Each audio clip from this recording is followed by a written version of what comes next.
BookTube, and welcome to another weekly reading vlog. These are the books that I've been working on this week. So it's the end of a long day over here. I'm feeling pretty tired. It's right before bedtime, and I don't have the energy to talk about my reading in detail this week. I know I said that last week as well.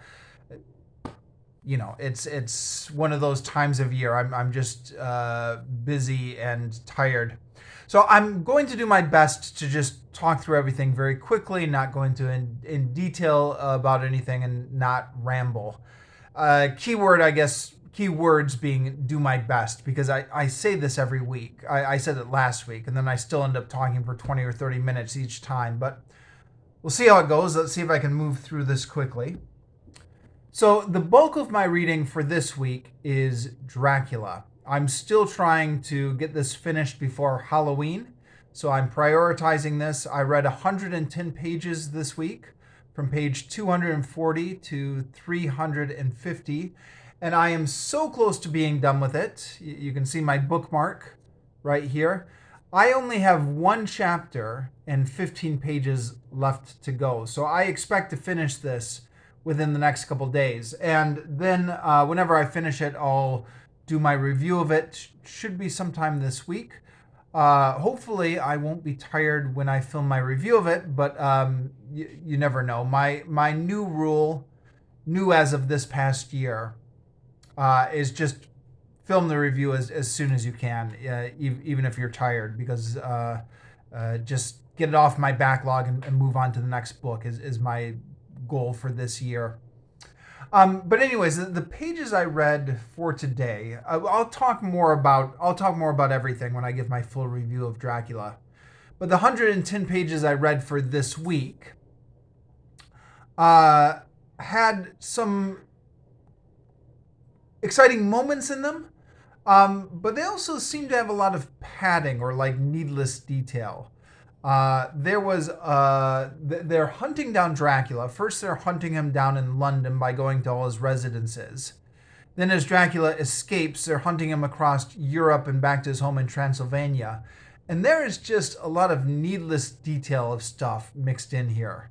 About the trains and buying supplies and getting rooms at the hotel, and just all this kind of stuff, which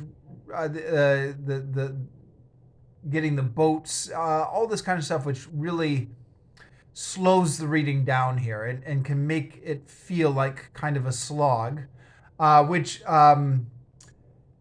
is kind of how I remember the book from when I did it as an audiobook 20 years ago. But I'll be finishing this up within the next couple of days, and then I'll give my full thoughts on that sometime this week, probably. And then the next two books, I only read a little bit of each of these because, again, the bulk of my reading was Dracula. Journey to the West, I finished up chapter 97. So chapters 96 and 97 make up one story. They're continuing their journey to the land of the West. They're in India now, but all the characters still feel Chinese, I want to say. They get hosted by a local rich man who's on a mission to feed as many monks as possible, I guess, kind of earn up good karma. So he hosts them for several nights and keeps feasting them. And the pig wants to just stay there forever and keep eating all these feasts. But eventually the monk says, okay, we do have to get going. So they finally leave. Their host wants to keep feasting them, but they insist on leaving. Then they're out in the trail and sleeping out in the rain. Meanwhile, there's a bunch of robbers who rob their host and kill him. And then they actually meet these robbers on the road. Monkey subdues the robbers using his great power. And then they take the loot from the robbers. They realize that this loot belonged to the rich man who had hosted them, so they bring it back. And meanwhile, the authorities are looking for them because they think that they're the ones who killed the rich man. It was actually the robbers. But the rich man's wife has a grudge against them for leaving their hospitality early and maybe attracting the robbers' attention to her husband's wealth. So she says that they're the ones who killed him. Um, they get taken prisoner by the soldiers and the police.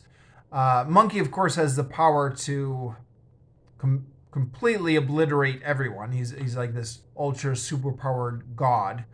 But Monkey just plays along with it and advises his master, the monk, to go along with it. And then Monkey, after submitting himself to the authorities, he escapes and he disguises himself as a fly. And he does a bunch of transformations in which he makes everyone believe that the gods want revenge for this false accusation.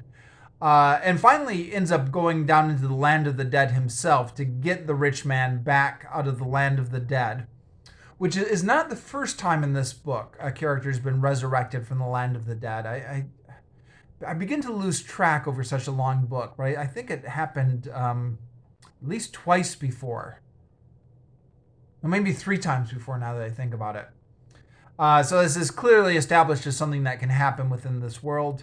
The king of the dead, King Yama, gives him 12 more years to kind of put things right. Monkey brings him back. The rich man said, no, these men didn't kill me. It was the robbers. The wife has to repent for making a false accusation. And that's the end of that story, which is slightly different than most of the other stories in this book. Most of the other stories involve fighting some demon. Here, there's no demon. It's just a wife who makes a false accusation. There is a trip to the land of the dead, but it's not described in much detail.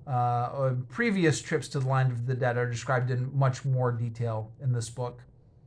And then I'm just beginning chapter 98, where so far nothing interesting has really happened. They're continuing on their journey. They've met a couple of superpowered beings, but haven't really had any adventures. I'm continuing to, only a couple more chapters until this book is done. Once I finish Dracula, I'll try and prioritize finishing this. And then,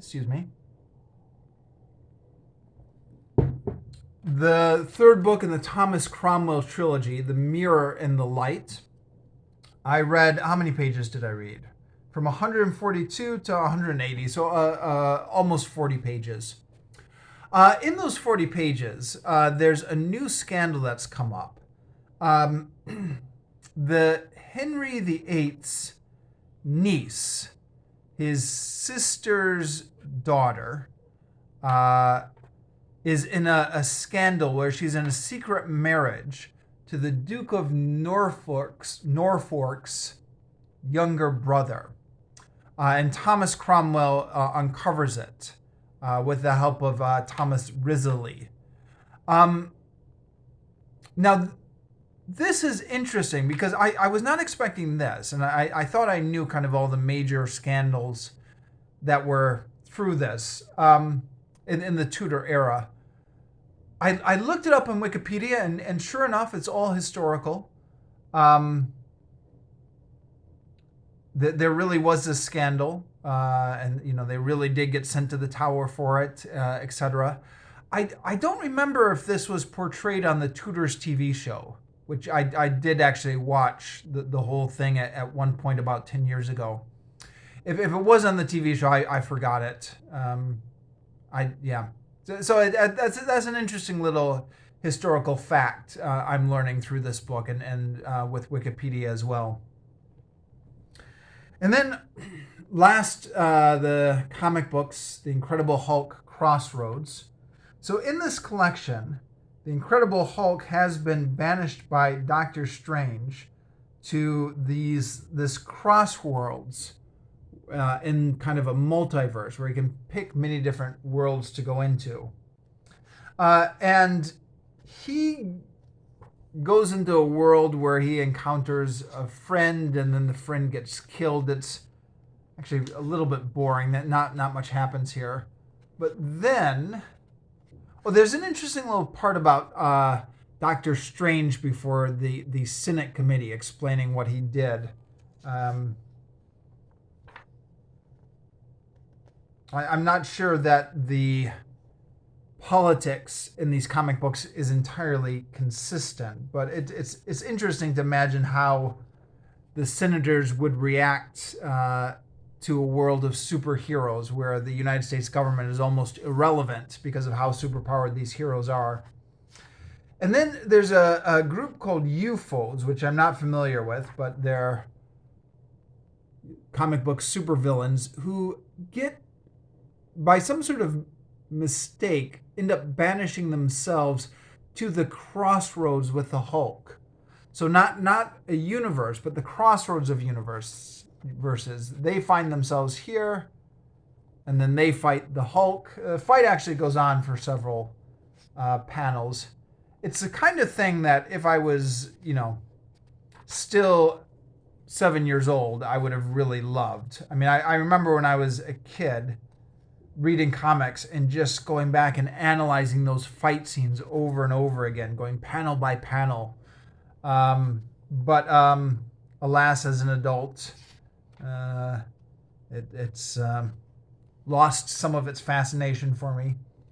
And then another creature enters the Crossroads later. So the Crossroads has now become